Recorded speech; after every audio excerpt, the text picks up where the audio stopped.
Hi friends, welcome to ரேகன்ஸ்னர் சத்தியமங்கலம். நம்ம கடையில் இன்றைக்கி ஒரு டிஃப்ரெண்ட்டான ப்ளவுஸு, டிஃப்ரெண்ட்டான மெட்டீரியல் போட்டு டிஃப்ரெண்ட்டாக பண்ணியிருக்கோம். இதில் என்னென்னா போட் நெக்கு, வி நெக் கொடுத்துருக்கோம். வி நெக் கொடுத்துட்டு சுகர் பீடு, 3 நம்பர் மூத்தி ஸ்டோன், குந்தன் ஸ்டோன் வச்சுட்டு ஒரு வி நெக்கில் நல்ல ஒரு ப்ராடான ஒர்க் கொடுத்துருக்கோம்.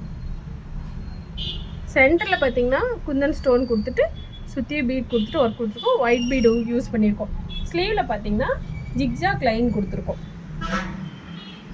3 லைன் கொடுத்துருக்கோம். ஜிக்ஜாக் லைன் கொடுத்துருக்கோம். லைன் பாருங்கள் எவ்வளோ ஃபினிஷிங்காக சூப்பராக வந்திருக்குன்னு சொல்லிட்டு ரொம்ப அழகாக இருக்குது இந்த ப்ளவுஸு. நல்ல ஒரு கான்ட்ராஸ்ட் கலர் ப்ளவுஸு. அதில் கலரே சாரியோட கலரே மிக்ஸ் பண்ணாமல் ஒன்லி ஆன்டிக்கில் மட்டும் ஒர்க் கொடுத்துருக்கோம். ஒயிட் பீட் மட்டும் யூஸ் பண்ணியிருக்கோம். சூப்பராக இருக்குது. இந்த டிசைன் எப்படி இருக்குன்னு பாருங்கள். பிடிச்சிருந்துச்சுன்னா லைக் பண்ணுங்கள், ஷேர் பண்ணுங்கள், கமெண்ட் பண்ணுங்கள். இந்த மாதிரி டிசைன்ஸ்லாம் உங்களுக்கு வேணும்னா எங்களுக்கு வாட்ஸ்அப்பில் மெசேஜ் பண்ணுங்கள். Thanks friends.